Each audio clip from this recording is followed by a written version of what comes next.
이 시간에는 유럽의 위대한 투자자 앙드레 코스트라니의 최후의 역자 돈 뜨겁게 사랑하고 차갑게 다루어라 라는 책의 일부분을 여러분께 들려드리고 또 해설과 논평을 함께 곁들이는 시간을 가지도록 하겠습니다.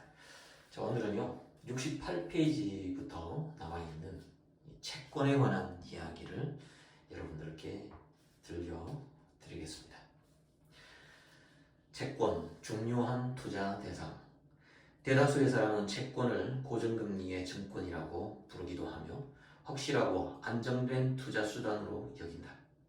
물론 그렇다. 확실한 채무자의 채권, 예를 들어 국채 같은 것을 사서 만기가 될 때까지 기다리면 돈을 잃어버릴 위험이 없다. 그 채권은 만기에 액면 가격으로 상환받으며 살 때 계산한 이자까지 확실하게 받을 수 있다. 그런데 그 사이에 여러 가지 일이 발생할 수 있다. 어떤 채권은 만기가 10년에서 30년인 것도 있다. 이 기간에 장기 채권의 금리는 상당한 폭으로 움직인다. 특히 1970년에서 1980년대에는 금융시장에 상당한 변동이 있었는데 1970년대의 채권은 대부분 액면가의 40%까지 떨어졌으며 1980년대에는 2배로 상승했다. 매매가 가능한 채권의 시세는 당시의 금리 상황에 따라 변한다. 예를 들어 금리가 화폐시장에서 10%에서 7%로 떨어지면 10%의 쿠폰이 있는 채권 가격은 상승해서 매수자에게 7% 더 높은 가격으로 팔리게 되는 것이다. 대형 투자자나 헤지펀드, 은행, 보험회사 등은 이런 금리의 변화를 예견하고 수십억을 투자한다. 1994년 미국의 오렌지 카운티라는 지방자치단체가 이렇게 투자했다가 바로 파산하고 말았다. 여러분, 채권 투자라는 게 굉장히 안정적인 그런 투자로 알려져 있지만 장기 채권, 10년 만기 채권이나 또 방금 앙드레 코스트라니가 말한 것처럼 30년 만기 채권, 이런 장기 만기 채권인 경우에는 중간에 이 나라가 어떤 일이 일어날지 모릅니다. 지금도 여러분 당장 한번 보십시오. 러시아가 우크라이나를 침공했습니다. 그럼 러시아의 채권 어떨까요? 그리고 우크라이나는 채권을 발행하지 않았을까요? 우크라이나도 당연히 국채를 발행했거든요. 그럼 우크라이나 국채 상황은 지금 어떻겠습니까? 이런 식으로 정말 우리가 역사 가운데서 급변하는 굉장히 아주 놀라운 그런 일들이 많이 일어나게 되거든요. 심지어는 아예 나라가 망해버리는 경우도 있습니다. 아예 국호를 바꿔버리는 경우가 있잖아요. 우리도 옛날에 과거에 조선 왕국에서 대한제국으로 바뀌고 일제강점기로 바뀌고 그리고 남북 분단이 되고 대한민국 정부가 수립이 되었죠. 그 과정에 각 정부, 각 국호가 다 다르지 않습니까? 대한제국은 대한제국대로 정부가 있었고 그 정부에서 발행한 채권이 있었습니다. 하지만 대한제국은 불행하게도 그렇게 오래 가지 못했죠. 이런 식으로 각 나라의 정부에서 발행하는 그 채권, 정말 어떤 역사적 변화가 일어날지 모르기 때문에 채권 투자도 반드시 안전한 투자라고만 말할 수는 없다는 것입니다. 이제 이 책에 좀 이후에도 좀 나오지만 러시아 이야기가 나옵니다. 자, 계속해서 한번 보도록 할까요? 선물 시장에서 만약 금리가 소수점 둘째 자리로만 움직인다면 적은 투자로도 꽤 괜찮은 수익을 올릴 수 있다. 10만 달러의 채권이 2천 달러의 증거금만으로 거래가 가능하기 때문이다. 만약 장기적인 이자 변동을 염두에 두고 투자하려고 한다면 차라리 주식에 투자하는 것이 낫다. 주식시장은 채권시장의 커다란 변화에 늦어도 12개월이면 반응을 하고 시세 차익은 채권보다 훨씬 분명하기 때문이다. 채권 투자에는 또 다른 종류가 있는데 나는 바로 이 방법으로 돈을 벌었다. 자, 이제 앙드레 코스트라니가 채권 투자로 돈을 번 경험담을 들려줍니다. 이 지금부터가 좀 아주 흥미로운 대목이니까요. 한번 잘 들어보시기 바랍니다. 확실한 채무자의 채권이 아니라 아직도 지급되지 않았고 이미 지급 대상에서 제외된 증권을 말한다. 내가 언제나 자랑스럽게 말하는 채권 투자가 바로 이 종류이다. 1989년이었다. 고르바초프와 레이건이 몇 번에 걸친 정상회담을 하고 두 세력 간의 긴장 완화가 뚜렷해질 즈음에 나는 고르바초프가 서방 국가에 10억 달러의 채권 발행을 요청하리라고 예상했다. 자, 여러분 1989년을 기억하시는 분들이 계실 겁니다. 고르바초프의 개혁 개방 정책, 페레스트로이카 이러면서 당시에 정말 대단했었습니다. 제가 1989년 제가 89학번인데요. 정말 그때 그 당시에 이 고르바초프는 연일 신문지상에 그리고 TV 뉴스에 등장을 했었습니다.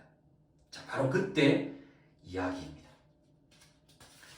또한 그 당시 나는 러시아가 차르 시대의 채무를 어떤 식으로든 정리해야만 그 채권 발행이 이루어질 수 있을 것이고 러시아가 장기적으로는 지급 능력이 있는 나라라고 생각했다. 러시아의 차르 시대면은 바로 1917년 볼셰비키 혁명으로 소비에트 연방이 탄생하기 그 이전에 제국을 말하는 겁니다. 러시아 황제가 다스리던 러시아의 황제 짜르가 다스리던 그 제국 시대에 발행했던 채권에 대한 이야기입니다. 러시아는 원자재가 풍부한 나라이다. 내가 아는 바로 러시아는 석탄 보유량이 전 세계의 50%, 천연가스가 35%에 이르고 100억 톤의 원유 보유국이며 철과 알루미늄의 세계 최고 생산국이다. 또한 러시아는 150톤의 금이 내장되어 있으며 700만 캐럿의 다이아몬드 광산을 가지고 있다. 그뿐만 아니라 지급 태도도 1급이어서 그전까지 정확한 시기에 채무 이행을 해왔다. 다만 그때는 지금도 마찬가지지만 자금 유동성이 부족했다. 자, 지금 이제 이 이야기를 들으면 좀 생소하죠. 왜냐하면 지금 막 이 우크라이나를 침공해서 러시아가 스위프트로부터 제재도 당하고 막 이러면서 지금 막 채무불이행, 디폴트 이런 이야기가 나오니까 사실 지금 여기 앙드레 코스트라니가 이 책을 통해서 하는 이야기가 약간 생소할 수도 있습니다. 하지만 지금 앙드레 코스트라니가 이 책을 쓰던 시기는 1999년이었고요. 그리고 또 이 책을 쓰던 그 1999년 시기에서 바로 10년 전이었던 1989년을 회상하면서 쓰고 있는 대목이기 때문에 그 당시에는 러시아가 채무 이행을 성실하게 했다는 거죠. 하지만 고르바초프가 정권을 잡고 난 이후에는 소비에트 연방이 이제 소비에트 연방 곧 소련의 마지막 대통령이었죠. 상당히 좀 불안정한 그런 정국이었습니다. 그래서 자금 유동성이 부족했다라는 그런 언급을 하고 있습니다. 계속해서 읽어드리겠습니다. 나는 소위 무가치성 채권을 취급하는 유명한 거래인에게 전화를 걸어 1822년에서 1910년 사이에 발행된 차르 시대의 채권을 사달라고 부탁했다. 와, 1822년에서 1910년 사이에 발행된 정말 옛날, 지금으로부터 100년도 더 된, 그죠? 앙드레 코스트라니가 방금도 제가 이야기했습니다. 이 돈 뜨겁게 사랑하고 차갑게 다루어라는 이 책을 1999년에 썼거든요.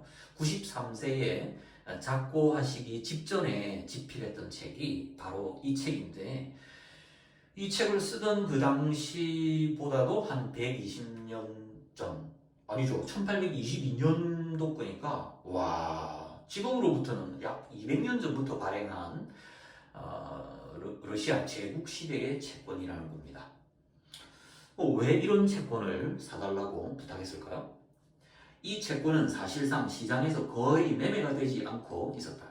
레닌의 소비에트 정부가 1917년 짜르 시대의 빚을 갚지 않겠다고 선언한 뒤, 자, 이 말은 무슨 말이냐면 바로 1917년 볼셰비키 혁명, 즉 러시아 제국이 무너지고 공산혁명으로 말미암아서 소비에트 연방, 소련이라는 공산국가가 건국이 되면서 레닌은요 제국 시대의 채권 채무 이행을 발행했던 그 채권에 대한 채무 이행을 하지 않겠다라고 선언을 해버렸다면 빚을 갚지 않겠다는 거예요. 그전에 뭐 러시아 제국이 줬던 발행했던 채권에 대한 그 채무를 우리가 왜 갚냐 이러면서 안 갚는다는 거죠. 왜 최근에도 여러분 그 중국의 과거 청나라 시대의 그 채권 옛날에 그죠? 150년 전에는 청나라 채권의 채무 그 투자했던 투자자들이 있었겠죠. 근데 그 청나라 시대의 채권에 대해서 채무에 대해서 지금의 신중국 지금 중화인민공화국은 채무 이행을 하지 않고 있죠. 아예 나몰라라 하고 있습니다. 바로 그런 것과 비슷한 상황이 당시 레닌 정부도 했다는 겁니다. 그 채권은 명목 가치의 0.25% 내지 1% 정도로 값이 내려왔었다. 당연하겠죠. 왜냐하면 뭐 200년 전에 발행했던 러시아 제국의 채권에 대해서 소련이라는 나라가 탄생하면서 이 러시아 제국 시대의 채권에 대한 채무 이행을 하지 않겠다라고 선언을 해보니까 그거는 한마디로 말해서 휴지 조각이 되는 거죠. 그렇기 때문에 뭐 1%도 안 되는 액면가의 1%도 안 되는 가격으로 거래가 되고 있었다는 겁니다. 굉장히 쌌다는 거죠. 아마도 대다수 채권은 이미 쓰레기통에 버려졌을 터였다. 첫 번째 성공의 조짐은 이미 1991년에 나타났다. 공산당 서기장이었던 고르바초프가 미테랑을 만났을 때, 이 당시 프랑스 대통령이 미테랑이었죠. 이미 과거의 빚을 인정하기 시작했고, 고르바초프가 미국의 대통령 레이건을 만났을 때부터 시작해서 이제 프랑스 대통령 미테랑을 만났을 때는 과거 시대의 러시아 제국 시대의 그 채권에 대한 채무를 이제 인정하기 시작했습니다. 이후 짜르 시대에 발행된 채권 거래가 활기를 띠었다. 한창 나갈 때는 이 채권이 명목 가치, 즉 500프랑에 발행이 되었다고 하네요. 프랑스인들에게 그 러시아 채권은 이제 프랑스 액면가로 기록이 됐던 것 같습니다. 그래서 500프랑이었다고 하네요. 약 12%인 60프랑까지 오르기도 했다. 와, 그러니까 100분의 1, 즉 1%까지 가격이 떨어졌다면 5프랑에 거래되다가 갑자기 60프랑까지 가격이 뛰었다는 겁니다. 무려 10배 이상 폭등했다는 거죠. 그러나 나는 그런 정도의 수익을 기대하고 투자한 것은 아니었다. 나는 이 채권을 새로운 채권이나 민영화된 기업의 주식과 교환할 수는 없다고 생각했다. 이후 몇 년이 지나 소련은 붕괴하고 고르바초프 역시 역사의 폭풍 속으로 사라졌다. 1996년 내 생각이 들어맞을 기미가 보였다. 삶에는 모든 것이 등장한다. 그 사이에 이제 소비에트 연방은 붕괴해버렸죠. 소련은 역사의 뒤안길로 사라져버리고 다시 러시아 연방으로 국가가 바뀝니다. 이제 대통령제 국가로 바뀌게 되죠. 그러면서 옐친 대통령 그리고 그 이후에 푸틴 대통령 이런 식으로 러시아 연방으로 바뀌게 되죠. 그토록 간절히 원하던 것 역시라고 삶에는 모든 것이 등장한다. 그토록 간절히 원하는 것 역시라고 프랑스의 유명한 철학자 베르나르 르 보비에 드 퐁트넬은 말하지 않았던가. 프랑스의 유명한 철학자의 말을 인용을 했네요. 러시아는 유럽 채권 시장에서 20억 달러 규모의 채권을 발행하고자 했다. 프랑스 정부는 먼저 차르 시대에 발행된 채권의 상한 규정을 정할 것을 요구했다. 옛날에 니네들 제국 시대의 그 채권에 대한 채무 이행 규정부터 먼저 만들어라. 그래야 지금의 이 러시아 연방, 니네 국호도 그대로 이어받지 않았느냐. 그러면서 과거에 100년 전의 채권에 대한 이 채무 이행을 할 것을 요구한 거죠. 100년 전에 산 러시아 채권은 아직도 많은 프랑스인이 유산으로 상속받아 가지고 있습니다. 그렇겠죠. 과거 150년 전, 100년 전 프랑스인들이 러시아 채권에 투자했다가 그죠? 할아버지 세대에 투자했던 그 러시아 채권을 그대로 아들, 손자한테 물려주지 않았겠습니까? 사실 그동안 프랑스인들은 이와 관련해 여러 가지 요구를 했지만 속수무책이었다. 그런데 이제 그 채권은 갑자기 영향력을 지닌 인쇄물이 되었다. 1996년 11월 27일 러시아 국무총리는 파리에서 약 20억 프랑 이상의 보상을 약속했는데 그 내용은 액면가 500프랑이었던 채권 가격을 300프랑으로 인정한다는 것이었다. 와우! 액면가보다는 비록 낮지만 액면가의 1%로 가격이 떨어졌던 것에 비하면 엄청난 가격 상승이라고 봐야 하는 것이죠. 그러나 프랑스인들은 이것으로 만족하지 않았다. 그들은 이자와 골드 프랑을 합쳐 적어도 2만 프랑은 되어야 한다고 주장했다. 왜냐하면 생각해 주십시오. 물가 상승 이걸 반영해야죠. 당시에 500프랑에 발행을 했는데 지금 100년도 넘게 지난 지금 300프랑의 가격을 보상해 주겠다. 이건 말이 안 된다는 거죠. 그러면서 최소 2만 프랑은 되어야 한다라고 주장을 했다는 겁니다. 이렇게 되면 5프랑을 주고 그 채권을 산 나는 거의 6,000%의 수익을 볼 수 있게 된다. 네 자리 숫자의 금리로 이자를 받다니 벌써 채권 2개는 지급이 되었는데 그것을 받을 때마다 난 철갑상어 알과 보드카를 마셨다. 앙드레 코스텔라니 역시 투자의 천재입니다. 정말 레전드답지 않습니까? 그 채권 그 돈을 받을 때마다 철갑상어 알과 보드카를 마셨다는 것 아니겠습니까? 정말 앙드레 코스텔라니 할아버지 정말 노신사였습니다. 과거 러시아에서는 종종 자꾸 어린 모형수가 공작 부인이 되었다는 일화가 있는데 나에게는 러시아 채권이 바로 그런 경우였다. 혹자는 내가 어떻게 이런 걸 예견할 수 있었냐고 물을 것이다. 이에 대해 나는 한 가지 일화를 소개하는 것으로 대답을 대신하고자 한다. 젊어서 운전을 배울 때 선생은 운전 학원에 운전 교습소 선생님을 말하는 거죠. 나에게 이렇게 말했다. 당신은 절대로 운전을 제대로 할 수 없을 거요. 예나 지금이나 운전학원 선생님, 강사 선생님들 하시는 말씀은 다 똑같다 그죠? 엄청 뭐라 하잖아요. 내가 놀라서 왜요? 하고 묻자 지금부터 하는 이야기가 정말 압권입니다. 그는 이렇게 말했다. 당신은 항상 차의 본닛만 보지 않소. 이 본넷들이 너무 앞에만 탁 쳐다본다는 거예요. 머리를 들고 멀리 300m 앞을 보시오. 여러분 기억나시나요? 운전면허 학원에 처음 등록해가지고 이렇게 운전대 처음 잡았을 때 학원 강사님이 막 하잖아요. 저 앞에 전방 100m, 200m 앞을 보라고 막 그러잖아요. 옛날에도 그랬다는 거예요. 이후 나는 운전석에 앉으면 전혀 다른 사람이 되었다. 멀리 보라는 이 원칙은 정권 시장에서도 매우 유용했다.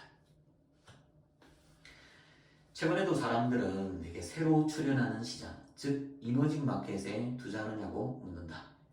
그럴 때마다 나는 과거 짜르 시대의 채권회로라고 대답한다.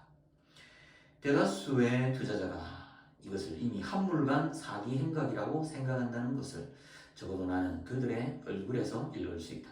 오직 한 사람, 내가 프랑크푸르트에서 만난 템플턴의 이머징 마켓 전문가인 마크 메비우스만이 흥미를 보였다. 그는 몇 주 전에 내게 전화를 걸어 어디서 그 채권을 살 수 있느냐고 물었다. 그가 정말 샀는지는 확실히 알 수 없다. 그러나 경제학자나 펀드 매니저들은 절대 이런 걸 물어오지 않는다는 것만은 확실하다. 나는 평가절하된 국채로 또 한 번 대박을 터뜨렸기 때문에 채권에 대한 나의 믿음은 다른 것에 비해 아주 컸다.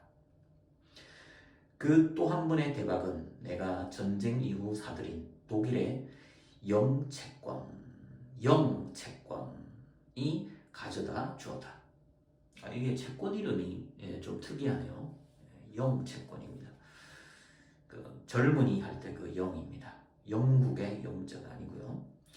독일은 당시 패전국이었으며 지급 능력이 없었다. 그러나 난 독일의 미덕과 아데나워를 믿었다.